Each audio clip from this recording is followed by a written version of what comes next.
This review has been made possible by Toyota of Naperville. As you know, Toyota has tons of brand new Toyotas available for purchase. But did you know that they also have a remarkable selection of used cars? Head on over to toyotaofnaperville.com and look through hundreds of used cars for sale right now. Alright, what's up guys? My name is Zach and today I am driving a 2018 Lincoln Navigator.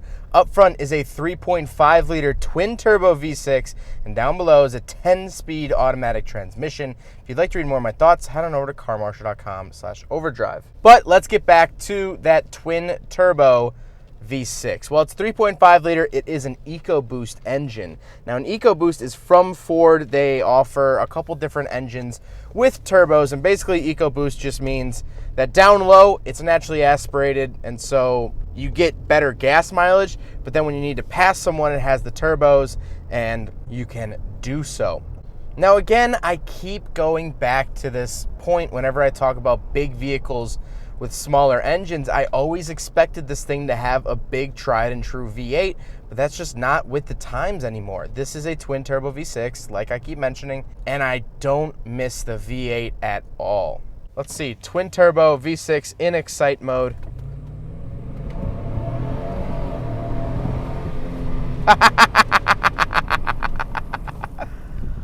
Wow, the boost definitely kicks in somewhat higher up. You really feel the boost. Here we go.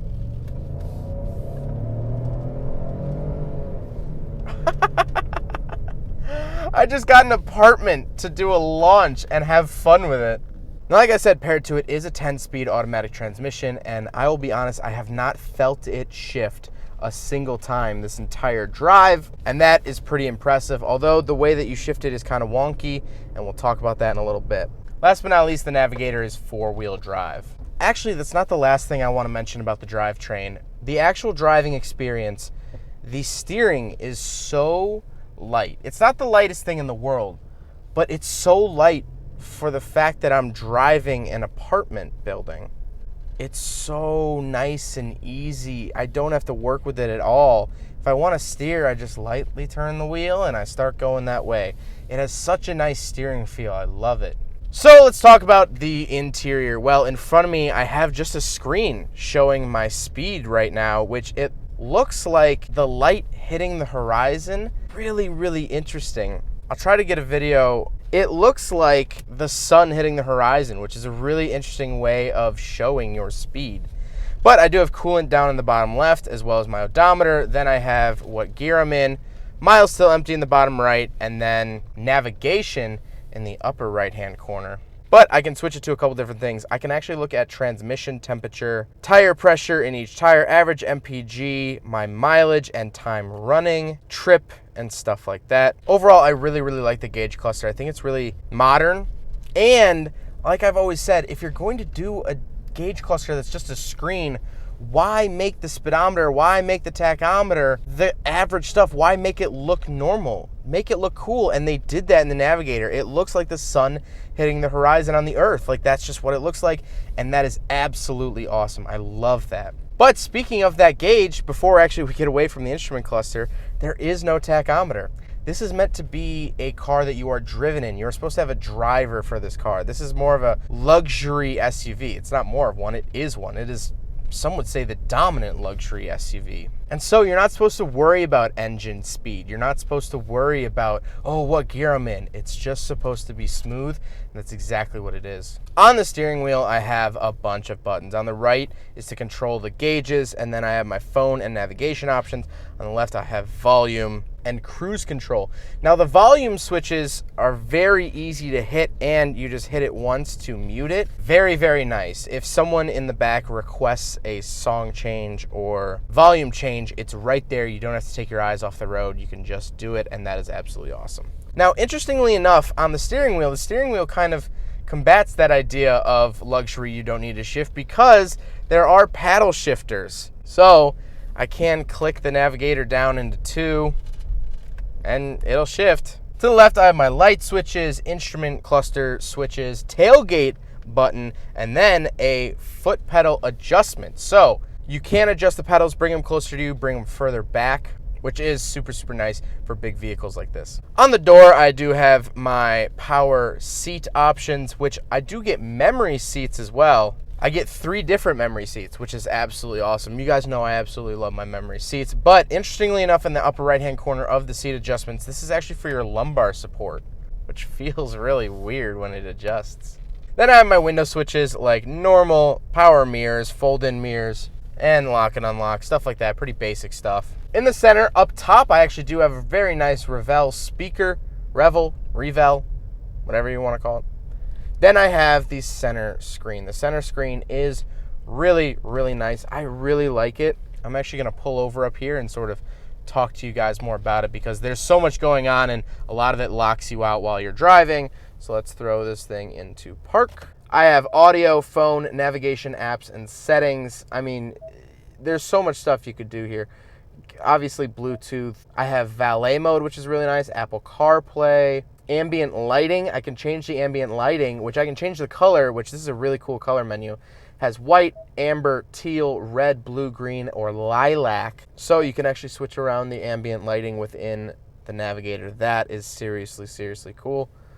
You know what? Let's put it on lilac. So we can go to personal profiles. Here it says name your profile, select a memory button to save your preferences, and link your profile to your key to save your profile. So different keys can have different settings, which is not only super nice for personal use, but if you are going to buy this as like a driver's car, like you're going to pick up people in this car and you have a couple of different people driving, a couple different chauffeurs, they can all have their memories saved. Let's go over here to vehicle.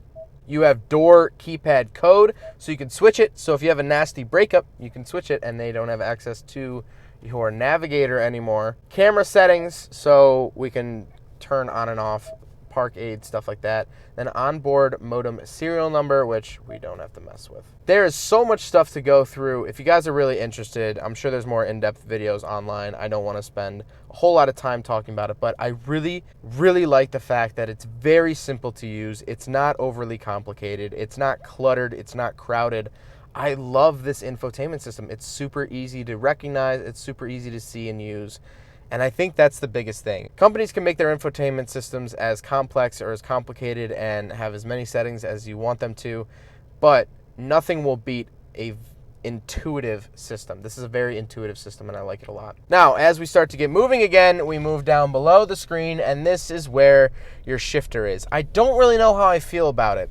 There are 4 buttons for park, reverse, neutral, and drive. They're just sort of toggle switches. It's almost like how you would turn the air conditioning on in other cars. They're almost like these sort of cockpit buttons, which the park button is actually larger than the others, which is super nice because you just kind of hit it and you know you're going to be in park.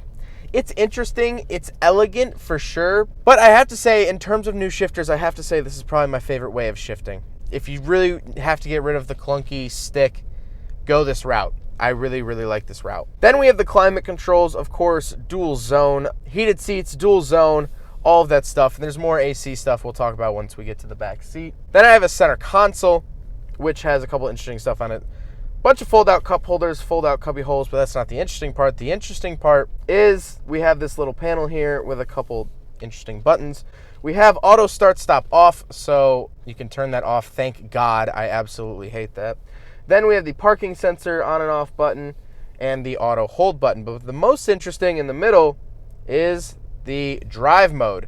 So I have conserve for efficient driving. I have normal 4x4 auto, slippery, deep conditions, and then excite. So the coolest thing about switching drive modes, which I absolutely love, is the graphics that come up on the screen. I flippin' love it. I love it. Oh my God, this might be some of the best gauges I've driven in quite a while because conserve shows you a picture of the earth and normal has this like sort of cloudiness and like almost like a galaxy, and then normal 4x4 auto has the same one, but that's fine. Slippery has this cold winter day. It looks like a snow globe.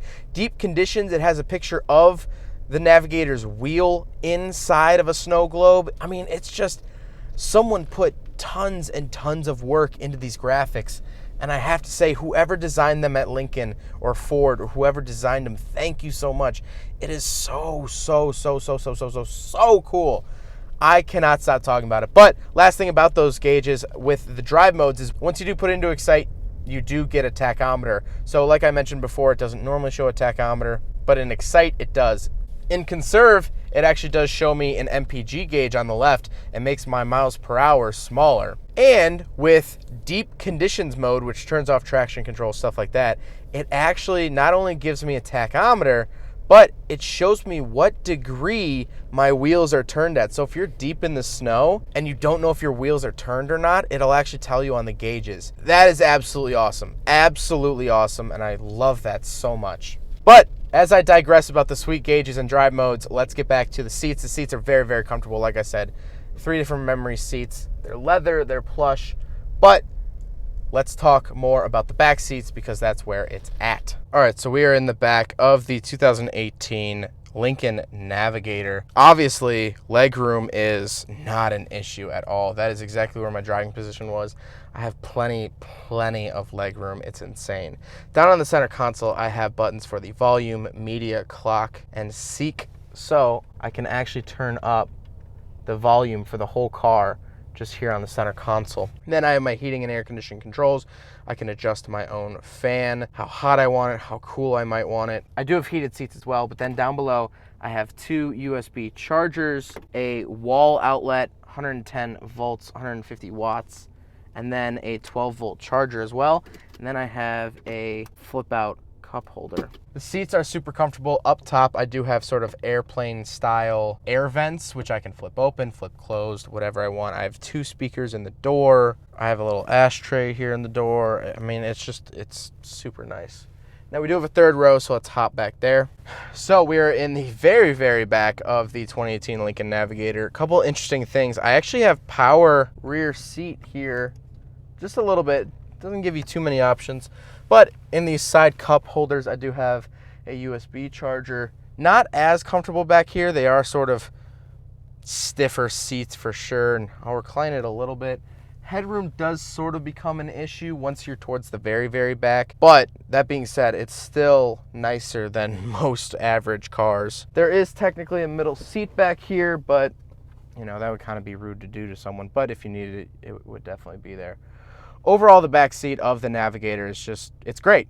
It really, really, truly is great. Last thing I'll say about the interior is that it is absolutely fantastic, and I love the wood accents. Up by the gauges, there are wood accents. On the steering wheel, there's wood accents. On the center console, there's wood accents. And just all over the place, I absolutely love it. Now, the look of the Navigator, again, I wish that this car was black. I wish that it was, you know, classier. I think the black really, you know, that's like a power move. If you show up to a concert getting out of the back of a black Navigator, like, you're doing something right. You know, you're doing something definitely right. That's a big power move. But that being said, I like the look of it a lot. Now, 2018 was a refresh for the Navigator. So this is the beginning of a new body style, and I really, really like it. So going along with the refresh of the Navigator in 2018, they actually switched over to an all aluminum body like they did with the F-150s, which is interesting because they boasted about it so much with the F-150s. They really bragged about it, that, oh, the new F-150s are all aluminum. But they never mentioned it with this thing. They just made it aluminum and then said, yeah, it's aluminum. What do you want? The Navigator was put into production in 1998, and it's been just a king ever since. This is my first Navigator experience, but I have to say, it's been amazing. This is amazingly comfortable, insanely nice. It's smooth. And honestly, I didn't really expect it out of Ford. I didn't think Ford could really pull it off. But this thing, it's so incredibly nice. It's quiet. It's comfortable. It's relaxing. I will know that I made it one day in the automotive world if a manufacturer or company sends a car to come pick me up and it's a Navigator. Mark my words. If I ever get picked up in a Lincoln Navigator for business reasons, I want you guys to know that I made it, because that's just sort of the feeling I get with this thing. You know, I was talking with my friends recently, and I don't know why this is, but being a bigger guy, if someone doesn't know your name or like they're not quite acquainted with you yet, I don't know why people feel the need to call me boss. Like some guy at a car show the other day was just getting by me. He's like, hey, can I get by, boss? And like walked around me, and I was like, that's what actually sparked the conversation. I don't understand why people do that. But it feels fitting in this thing. maybe it's just because of size. Maybe it's Boss you assimilate with a size thing, because this thing is Boss. I feel like a Boss when I'm in this thing.